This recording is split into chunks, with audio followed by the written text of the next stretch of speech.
Hello to everyone. My name is Amadeo Jensana. I'm the director of the Economic and Business Department at Casa Asia. And today we're connecting with the Asia Development Bank in Manila.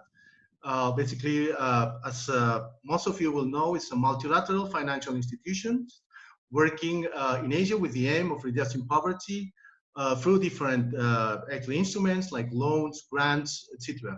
I think it has been working since 1966, if I'm not mistaken. And but also ADB produces very interesting reports. And one of these reports is the Asia Development Outlook, which is a very interesting tool to analyze what's happening in the different countries in the region from a macroeconomic perspective. It's providing forecasts and economic analysis for potential growth in the different countries. And although I think the situation now is quite unpredictable, we would like to analyze today what could be the impact of the coronavirus in the main countries in the region. For that reason, today we're counting on the participation of Mr. Abdul Abiad.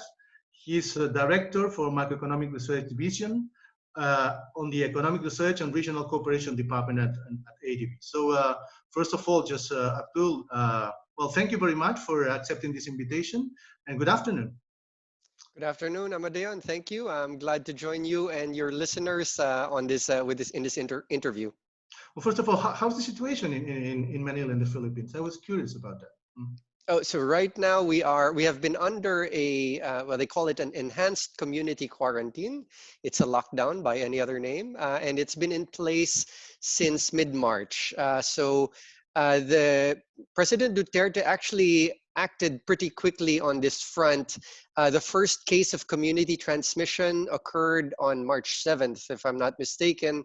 And on March 8th, they immediately announced that they would be enacting this enhanced community quarantine a week later. So by mid-March, even though the number of cases was still relatively low at the time, we were already put under a lockdown, and it's been in place. It will go until April 30, and it's actually being enforced. They have police and military on the streets to make sure people aren't violating the quarantine.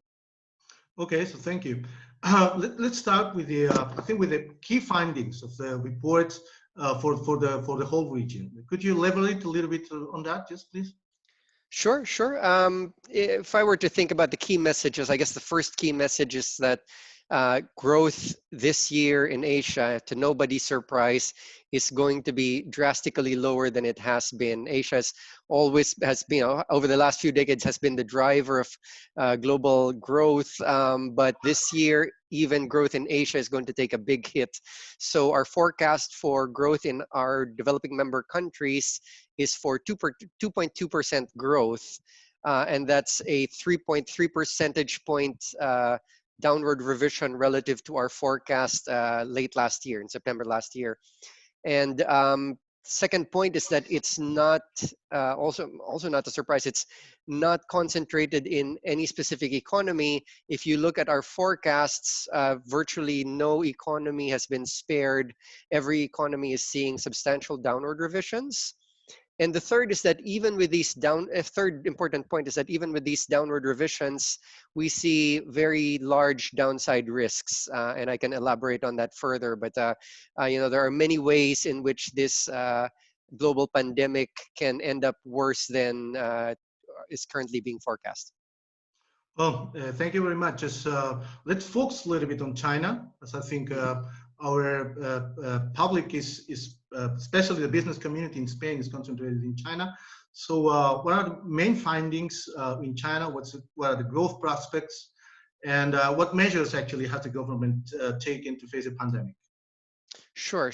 So in China in particular, so as you know, China was where the COVID-19 virus first took hold, and that's where that was the country where we first saw the outbreak occurring. And in fact, when we first did our analysis in early March, so as you mentioned, ADB not only provides financing but also provides knowledge. So one of which is the Asian Development Outlook report, which comes out twice a year. And we also have smaller, policy briefs and things like that. So on March 6th, we put out our first policy brief on the impact of COVID. And at that time, when we did it, the outbreak was still, if you looked at the global cases, 93% of cases and 97% of fatalities at that time were still in China. And obviously now it's become a global pandemic, but really that's where everything started. And they've had 80,000 cases. And what they did, as you know, is that from late January up until now, they've had they were in a very strict lockdown, in particular Hubei province and Wuhan, the city of Wuhan. And as a result of that, what's happened is that they did experience a very sharp contraction by Chinese standards. I mean, in fact, this is the first quarterly contraction in China over the last half century. The decline in GDP in the first quarter was 6.8% year on year. And again, that as well, if you look across sectors, it was pretty broad-based. You saw industry declining by about 10%, services declined by about 5%, and you can imagine the services in particular relating to hospitality, restaurants, and things like that. Those were the ones that were hardest hit. On the demand side as well, you see double-digit contractions in retail sales and in investment. So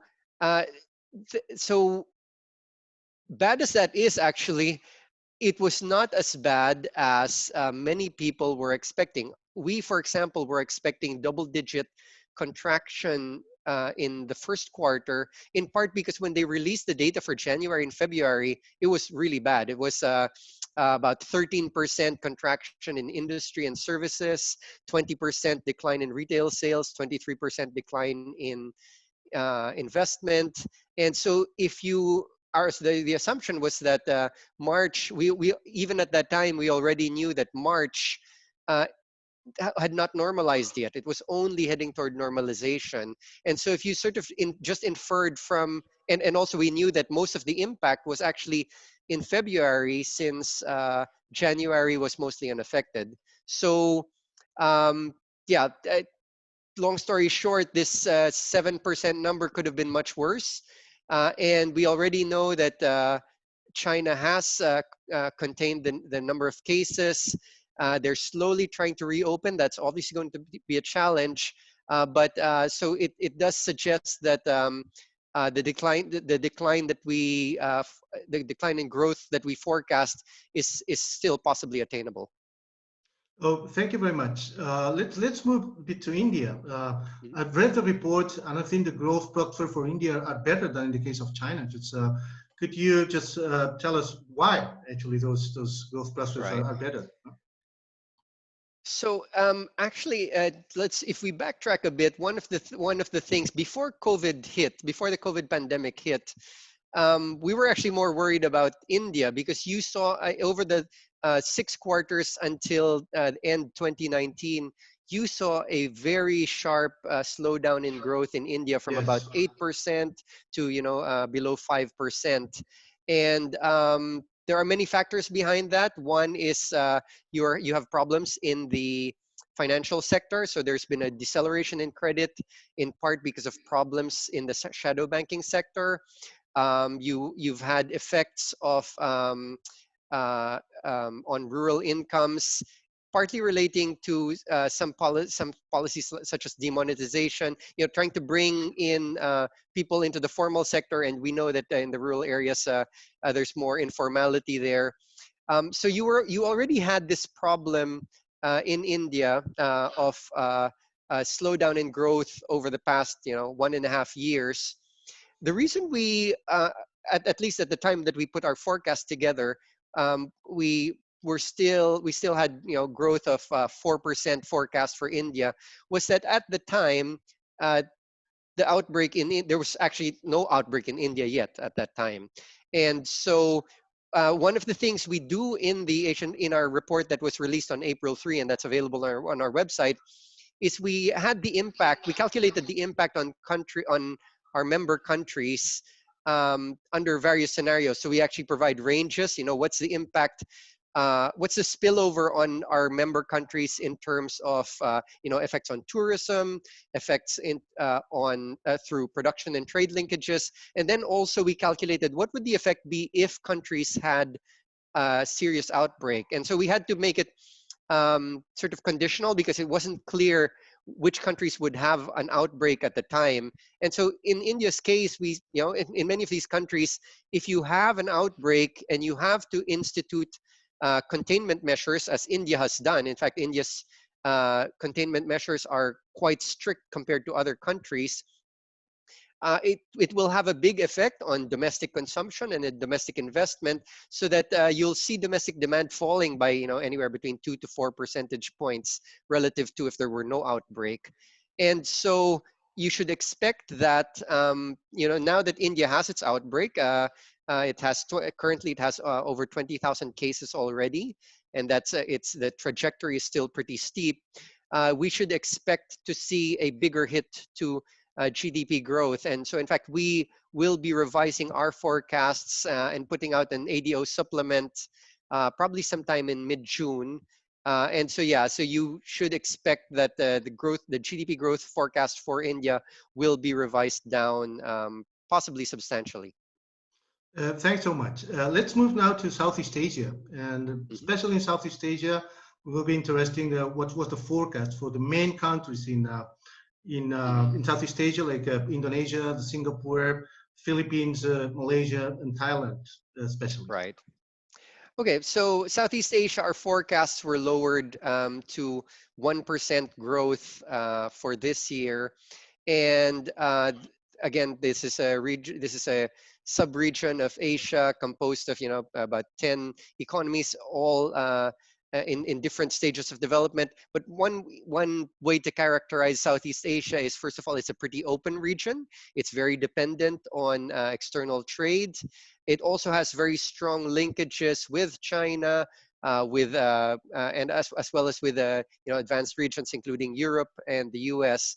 And so one reason for that downgrade is that these countries will take a hit from the slowdown in China and from the slowdowns in Europe and the US. In addition, we know that many of these countries are also going through outbreaks of their own. So I already mentioned the lockdown here in the Philippines.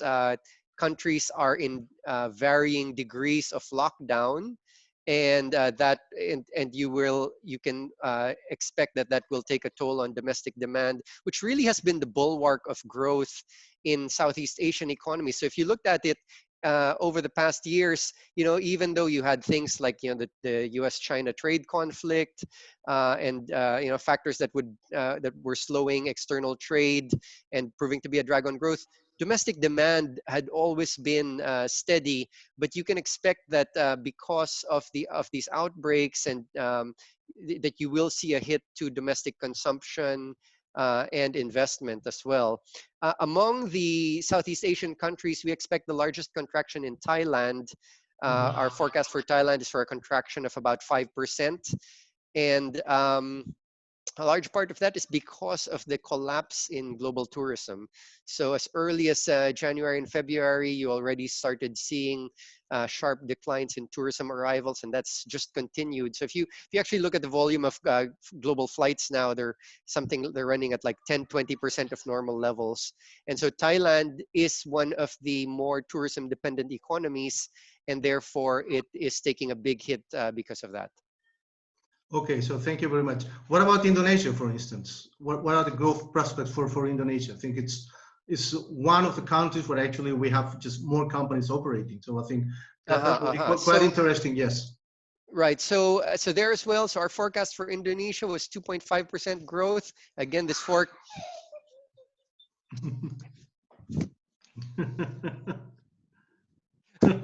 one of the it's okay. So in Indonesia, yes. In Indonesia, the 2.5% growth forecast we had was done at the time when the number of COVID cases. There was not yet an outbreak in Indonesia. And so now, obviously, again, Indonesia currently has was about 7,000 cases and still continuously rising. And therefore, again, you'd need to add on, these domestic demand effects. So expect that the growth outturn and our forecasts will be revised downwards below that 2.5% growth. Indonesia will also take a hit because of the collapse in commodity prices. So it is one of the commodity exporters in the region, and oil and other commodity prices have taken a big hit over the last couple of months. So that'll be another channel. Okay, so thank you very much. I think, well, that's all for today. Abdul, thank you so much for your explanations. I think those are quite useful, especially for the companies operating in those countries, because they want to really know what's happening there and what are the growth prospects. So, so thank you so much, and let's hope to cooperate in other webcasts. Okay. Sure, happy to do so. Let me just give one last plug. Sure. In case your listeners and viewers find it useful, on the ADB website, so we have a dedicated COVID-19 website, we actually have calculations for the impact of the pandemic on individual countries and on sectors within countries. So for example, if you wanted to know what kind of hit will agriculture take in, I don't know, in Indonesia, or what will the hit to services or transport be in any particular country, that's provided on our, we have analysis on our website on that. So thank you very much, Abdul. Okay. Okay, Bye-bye. you're welcome. Thank you. Okay, bye-bye. Bye-bye.